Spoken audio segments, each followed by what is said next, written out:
ఓం శాంతి. ఈరోజు మురళి 7/11/2023.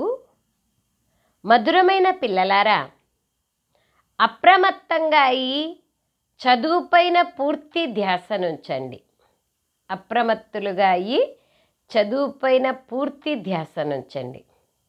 అంటే హెచ్చరికగా ఉండండి, చదువుపైన పూర్తి గమనముంచండి. మాకు నేరుగా శివబాబాతో సంబంధం ఉంది అని భావించడం కాదు. నేరుగా శివబాబాతో సంబంధం ఉంటే మధ్యవర్తుల అవసరమే లేదు కదా. నేరుగా శివబాబాతో సంబంధం ఉంటే ఆయన రావాల్సిన అవసరమే లేదు కదా. ఆయన సాకార మాధ్యమంగా వచ్చి ప్రతిరోజు ఇన్ని తెలిపిస్తుంటేనే మనకు అవగాహన అయ్యేది కష్టంగా ఉంది. సో నేరుగా శివబాబాతో సంబంధం ఉంది అని భావించడం కాదు. అలా భావించడం కూడా దేహాభిమానమే. ప్రశ్న: భారతదేశం అవినాశి తీర్థస్థానం, అది ఎలా? భారతదేశం అవినాశి తీర్థస్థానం, అది ఎలా? జవాబు: భారతదేశం బాబా జన్మస్థానమైన కారణంగా ఇది అవినాశి తీర్థస్థానం లేదా అవినాశి ఖండం.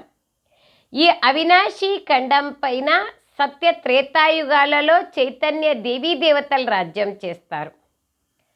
ఆ సమయంలోని భారతదేశాన్ని శివాలయము అంటారు. శివుడు స్థాపన చేసిన ఆలయం కాబట్టి శివాలయం. శివాలయాలు 3. ఒకటి పరంధామం, శివుడు నివసించే స్థానం. రెండవది శివుడు స్థాపన చేసిన స్వర్గం. మూడవది మధుబనం, శివుడు అవతరించే భూమి. నాలుగవది సేవా కేంద్రాలు, శివాలయాలు. అందుకే బాబా అంటారు శివాలయం అని అంటారు. మళ్ళీ భక్తి మార్గంలో జడ విగ్రహాలను తయారు చేసి పూజ చేస్తారు. శివాలయాలను కూడా అనేకంగా తయారు చేస్తారు. కావున ఆ సమయంలో కూడా అది తీర్థస్థానమే. శివాలయాల్ని అనేకంగా ద్వాపర యుగం నుంచి అనేకంగా తయారు చేస్తూ వచ్చినాం. ముఖ్యంగా ప్రాశస్తమైనటువంటివి 12 జ్యోతిర్లింగాలు. ఆ తర్వాత ప్రతి ఊరిలోనూ ఒక శివాలయం ఖచ్చితంగా ఉంటుంది. అది బాబా అంటున్నారు. శివాలయం కూడా అనేకంగా తయారు చేస్తారు. కావున ఈ సమయంలో కూడా అది తీర్థస్థానమే. కావున భారతదేశంను అవినాశి తీర్థస్థానము అంటారు. పాట: ఓ రాత్రి ప్రయాణికుడా అలసిపోకు, ఉదయం అనే గమ్యం త్వరలో రానున్నది. ఓం శాంతి. ఓ రాత్రి ప్రయాణికుడా అలసిపోకు అని ఎవరు అప్రమత్తం చేస్తున్నారు? అలా శివబాబా అంటున్నారు. మాకు ఒక్క శివబాబాయే ఉన్నారు. మాకు వారితోనే సంబంధమని భావించే పిల్లలు కూడా కొందరున్నారు. కానీ వారు కూడా బ్రహ్మముఖము ద్వారానే వినిపిస్తున్నారు. మాకు శివబాబా అనే వారితోనే సంబంధం ఉందని భావించే పిల్లలు కూడా కొందరున్నారు. కానీ వారు కూడా బ్రహ్మముఖము ద్వారానే వినిపిస్తారు కదా. ఈ జ్ఞానాన్ని కూడా బాబా బ్రహ్మముఖం ద్వారానే వినిపిస్తారు కదా. తమను శివబాబా డైరెక్ట్గా ప్రేరేపిస్తున్నారని కొందరు భావిస్తారు. కానీ అలా భావించడం పొరపాటు. శివబాబా తప్పకుండా బ్రహ్మ ద్వారానే శిక్షణను లేదా చదువుని నేర్పిస్తారు. పిల్లలు అలసిపోకండి అని బాబా మీకు అర్థం చేయిస్తున్నారు. అలసిపోయేది ఎందుకు అంటే ప్రాప్తి అనుభవం కానప్పుడే అలసిపోతాం. అనేక పరిస్థితులు, ఇబ్బందులు, విఘ్నాలు వచ్చినప్పుడే తట్టుకోలేక అలసిపోతాం. అందుకే బాబా అంటున్నారు అలసిపోకండి. మీకు బాబా అర్థం చేయిస్తున్నారు.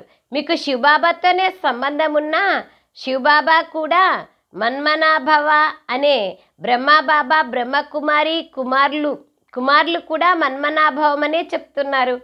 బ్రహ్మబాబాను చెప్తున్నారు, బ్రహ్మకుమారి కుమారులు చెప్తున్నారు మన్మనాభవ అని. మీకు ఈ శిక్షణనే ఇచ్చేందుకు కూడా నోరు కావాలి కదా. నేను ఎట్లా మాట్లాడేది మీతో? కొంతమంది పిల్లలు తమకు మాకు శివబాబాతోనే సంబంధం ఉంది అని భావిస్తారు. కానీ డైరెక్షన్ అయితే బ్రహ్మబాబా ద్వారానే ఇస్తారు కదా. డైరెక్షన్ మొదలైనవి డైరెక్ట్గా లభిస్తున్నట్లయితే మరి వారు ఇక్కడికి రావాల్సిన అవసరం ఏముంది? శివబాబా బ్రహ్మ ద్వారా చెప్తున్నప్పుడు మరి మా ద్వారా కూడా చెప్పచ్చు కదా అని భావించే పిల్లలు కూడా ఉన్నారు. కానీ బ్రహ్మ లేకుండా సంబంధం ఏర్పడదు. కొంతమంది బ్రహ్మ లేక బ్రహ్మకుమారి కుమారులతో అలిగితే ఇక ఇలా అనడం మొదలు పెడతారు, యోగంను శివబాబాతోనే జోడించాలి. బాబా పిల్లలకు శిక్షణనిచ్చేందుకు అప్రమత్తం చేసేందుకు మాట్లాడాల్సి వస్తుంది. నీవు క్లాస్కి సమయానికి రావడం లేదు అని బాబా అర్థం చేయిస్తున్నారు. అలా ఎవరన్నారు? శివబాబా మరియు బ్రహ్మబాబా ఇరువురు అన్నారు. ఇరువురికి శరీరం ఒక్కటే కావున అప్రమత్తులై చదువుపైన పూర్తి ధ్యాసను ఉంచండి అని చెప్తున్నారు. ఉన్నతోన్నతుడైన బాబా చదివిస్తున్నారు. మొట్టమొదట శివబాబా మహిమనే చేయాలి. వారి మహిమ చాలా భారీ అయినది, గొప్ప మహిమ, అది అనంతమైన మహిమ. వారి మహిమలో చాలా మంచి మంచి పదాలు ఉన్నాయి. కానీ పిల్లలు అప్పుడప్పుడు మర్చిపోతారు. విచారసాగర మంథనం చేసి శివబాబా గురించిన పూర్తి మహిమను రాయాలి. బాబా పాయింట్ ఆఫ్ లైట్ యొక్క చిత్రాన్ని తయారు చేపించినప్పుడు 36 మహిమలు రాయడం జరిగింది. శివబాబా తెలుగులోనూ ఉంది, హిందీలోనూ ఉంది కదా. న్యూ మ్యాన్ అని ఎవరిని అనాలి? కృష్ణుడైతే స్వర్గంలోని కొత్త మానవుడు. కానీ ఈ సమయంలో బ్రాహ్మణులు పిలకతో సమానంగా మహిమ చేయబడ్డారు. పిల్లలను రచించినప్పుడు వారికి శిక్షణనివ్వడం కూడా జరుగుతుంది కదా. లక్ష్మీనారాయణలను కొత్త మనుషులనంటే మరి వారికి శిక్షణ ఎవరిస్తారు? శిక్షణ ఇవ్వాల్సిన అవసరమే లేదు. మరి ఇప్పుడు న్యూ మ్యాన్ ఎవరు? ఇవి బాగా అర్థం చేయించాల్సిన విషయాలు. ఆ తండ్రి సర్వశక్తివంతుడు, వరల్డ్ ఆల్మైటీ అథారిటీ. ఈ పదాన్ని బాబా మహిమలో రాయడం మర్చిపోతారు. భారతదేశం అవినాశీ తీర్థస్థానం.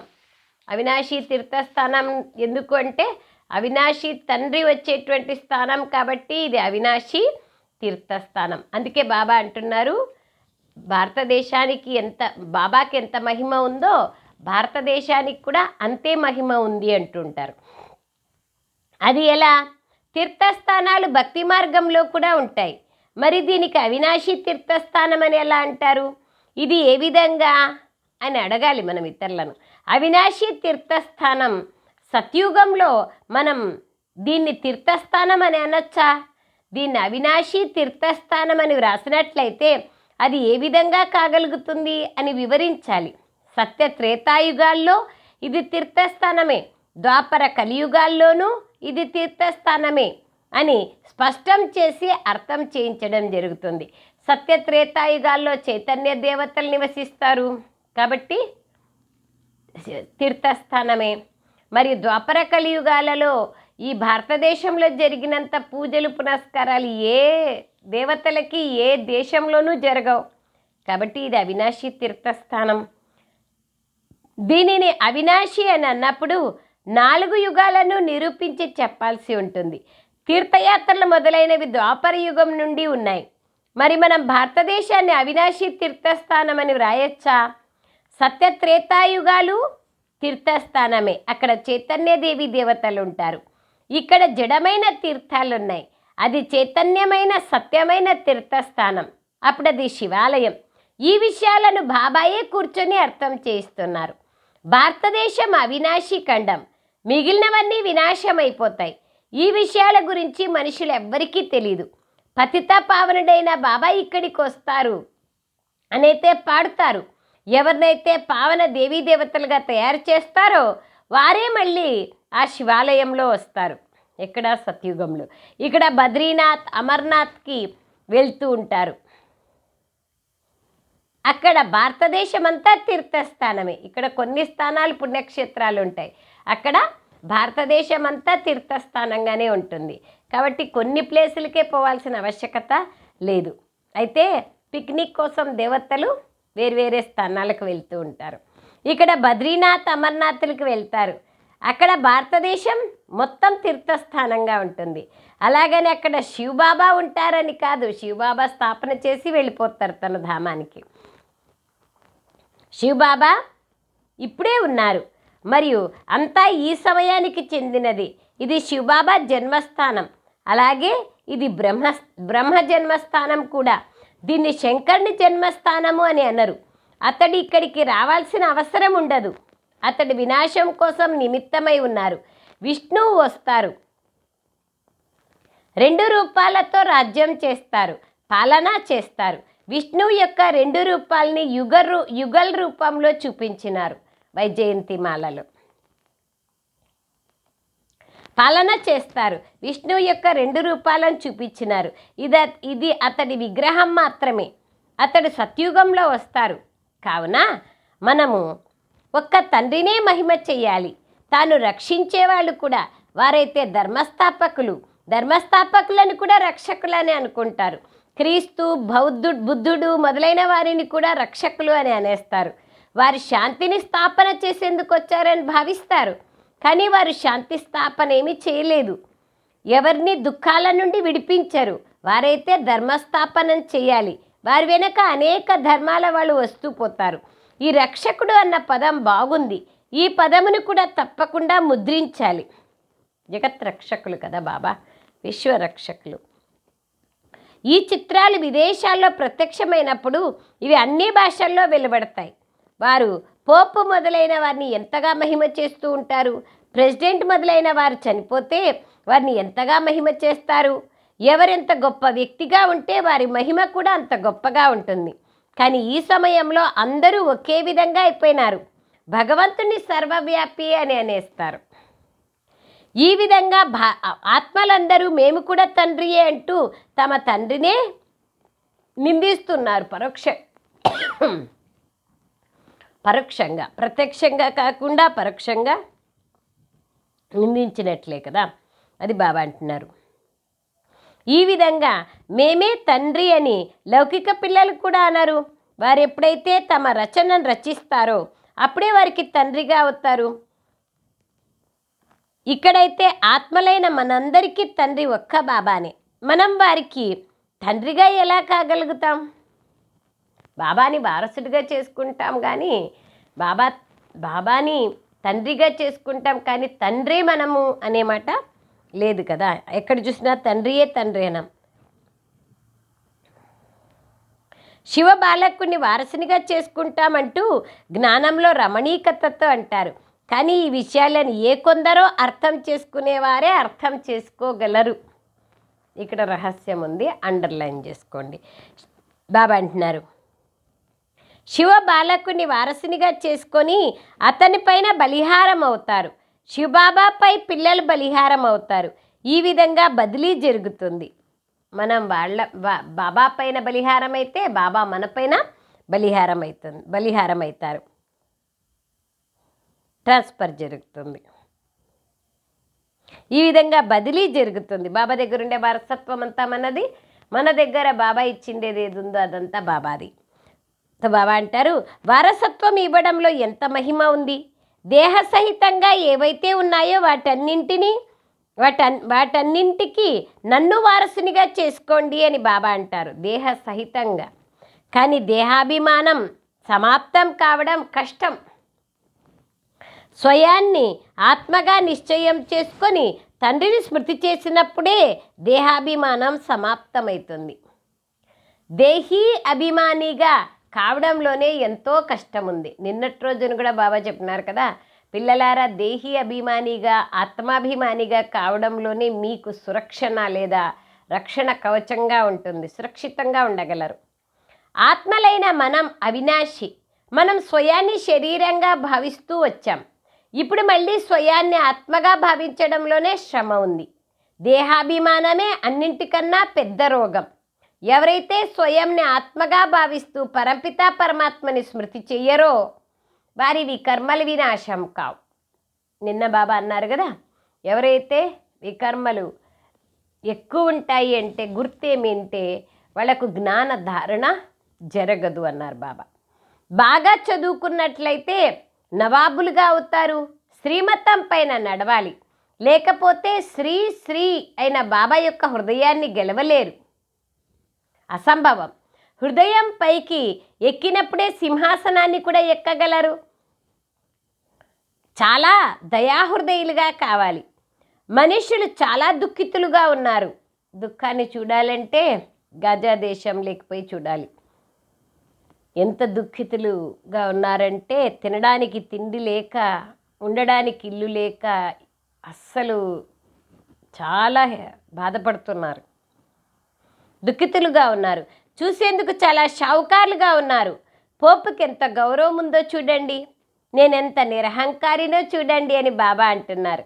నా స్వాగతంలో అంత ఖర్చు చేయకండి అని వారు అన్నారు, పోపు మొదలైన వాళ్ళు. బాబా ఎక్కడికైనా వెళ్ళినప్పుడు ఎటువంటి ఆర్భాటాలు మొదలైనవి చెయ్యకండి, స్టేషన్కి కూడా అందరూ రాకండి అని చెప్పేవాళ్ళు. ఎందుకంటే నేను గుప్తంగా ఉన్నాను అని మొదటే ఉత్తరం రాసేవాళ్ళు. ఇది కూడా చేయాల్సిన అవసరం లేదు. వీరు ఎవరు అన్నది ఎవ్వరికీ తెలియదు. మిగిలిన వాళ్ళందరి గురించి తెలుసు, కనపడతారు కాబట్టి అందరూ తెలుసుకున్నారు. బాబా కనపడరు కదా, అందుకే బాబా గురించి ఎవరికి తెలీదు. బాబాని అర్థం చేసుకొని, బాబా మురళీని అర్థం చేసుకున్నప్పుడు ఈ అన్ని విషయాలు క్లారిటీగా అర్థమవుతాయి.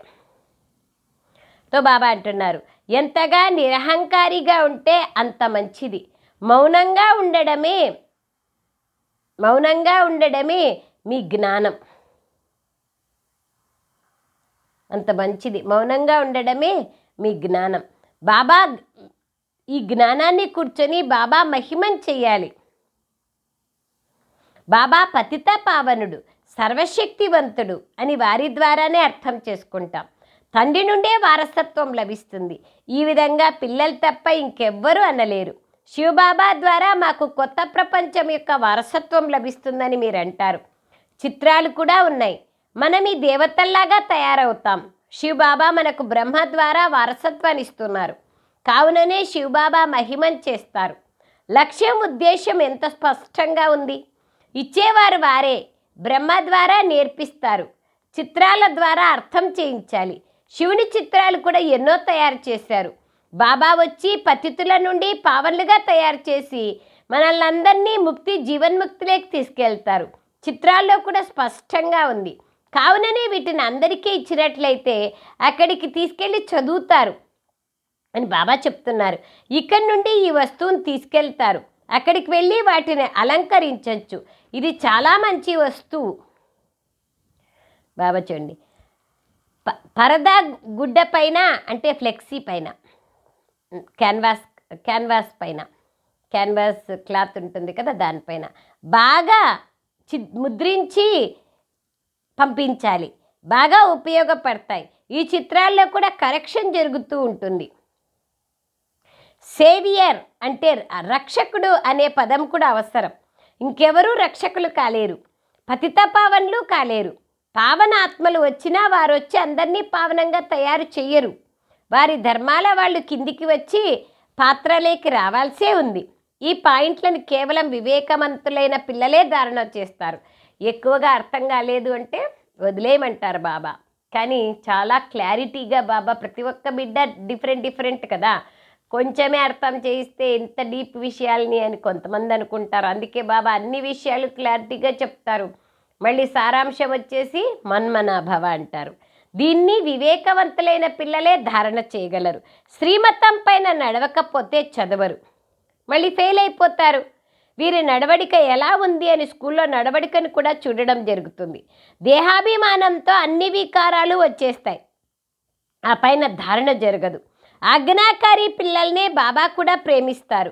పురుషార్థం ఎంతగానో చేయాలి. ఎవరికన్నా అర్థం చేయించేటప్పుడు మొదట తండ్రి మహిమను చేయాలి. తండ్రి నుండి వారసత్వం ఎలా లభిస్తుంది? బాబా మహిమను పూర్తిగా రాయాలి. చిత్రాలనైతే మార్చలేరు, శిక్షణనైతే పూర్తిగా రాయాల్సి ఉంటుంది. బాబా ఇచ్చే జ్ఞానాన్నైతే. బాబా మహిమ వేరు. తండ్రి నుండి కృష్ణునికి వారసత్వం లభిస్తుంది. కావున అతడి మహిమ వేరు, కొడుకు మహిమ వేరు, తండ్రి మహిమ వేరు కదా. ప్రెసిడెంటే, ప్రైమ్ మినిస్టరే కదా. ఎవరి మహిమ వారిది.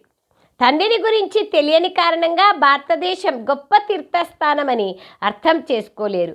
భారతదేశం అవినాశి తీర్థస్థానమని నిరూపించి చెప్పాలి.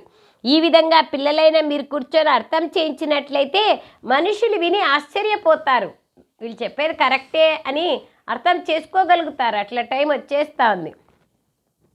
భారతదేశం వజ్రతుల్యంగా ఉండేది.